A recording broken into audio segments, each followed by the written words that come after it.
Hello and welcome back to Friday Book Chats with Mr. Mayor. Today I'm going to talk to you about a couple books that I've read and a couple books that are on my to-be-read list.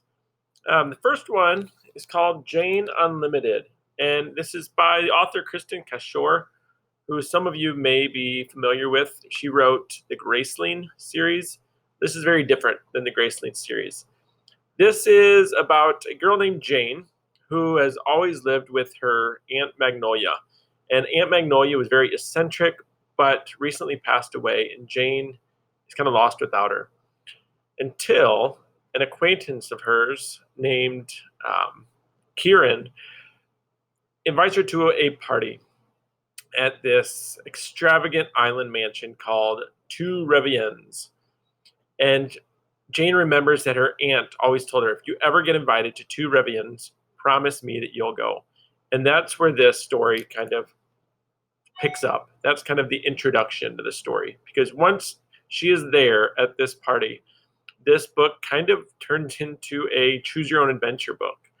The house offers her 5 choices that will ultimately just kind of determine her course of the rest of her life. And the book, there's kind of 5 different stories. Each choice, it's a different genre. One is kind of like this mystery. One is kind of a science fiction. One is a paranormal ghost story. So this book is kind of crazy, but it's kind of an interesting way to write. So I really enjoyed this one called Jane Unlimited. Another book, this is one that I recommend quite a bit to students that they love sports books, but maybe they're wanting something a little bit different. This is called Deadline by Crutcher, who is kind of famous for his sports stories. It's about a kid named Ben. He's 18 years old, and he goes to the doctor for a routine checkup and finds out that he has an aggressive form of leukemia. And the doctor says that he's got just about a year to live. And Ben decides to do something kind of crazy. He decides to not get treatment. He wants to live his last year of his life the way he wants to, but he's not going to tell anybody. He decides to not tell any friends or his family. He tells the doctor to not tell anybody. You know, he's 18, so he has that right.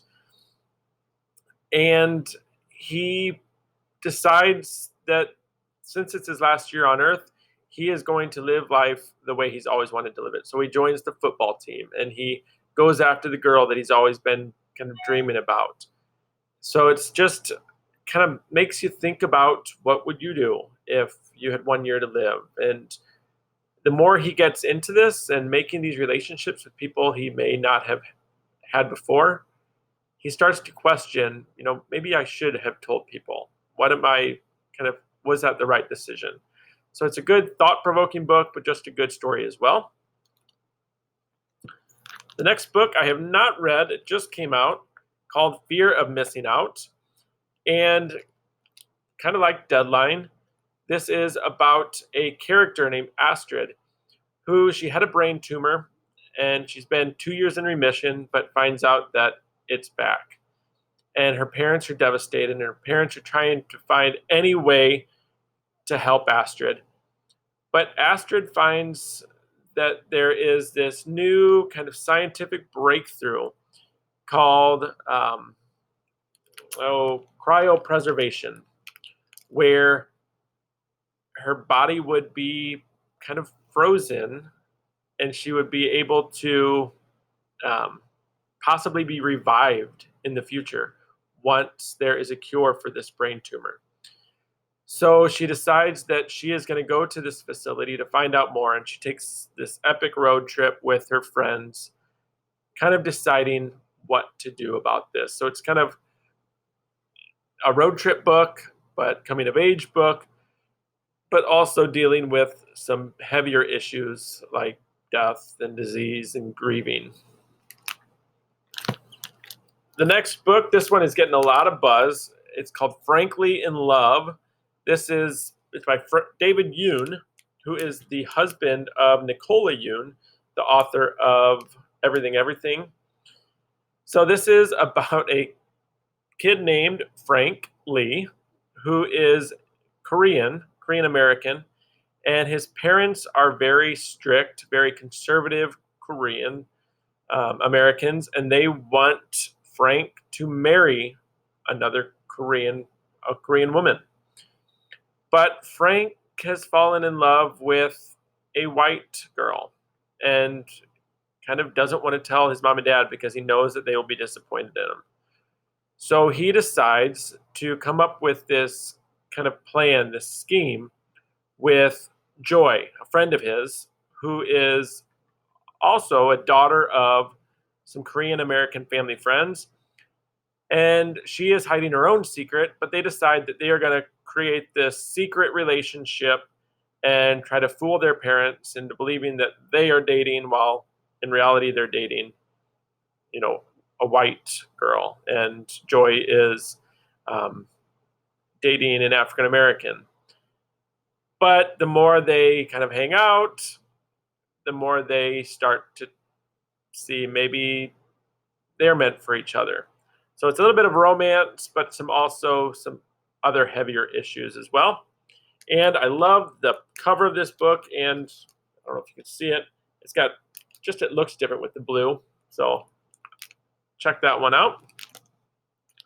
And the last book, if you like nonfiction or history or are interested in the Vietnam War, this is a fantastic book. It's called Boots on the Ground. And it takes you, there's 8 different stories about all kinds of different people in the war. 6 American soldiers from very diverse social and ethnic backgrounds. There is a story from a biracial nurse, a Chinese and Italian American nurse, and a story from a Vietnamese refugee. So you're kind of getting this stories from the war from all aspects.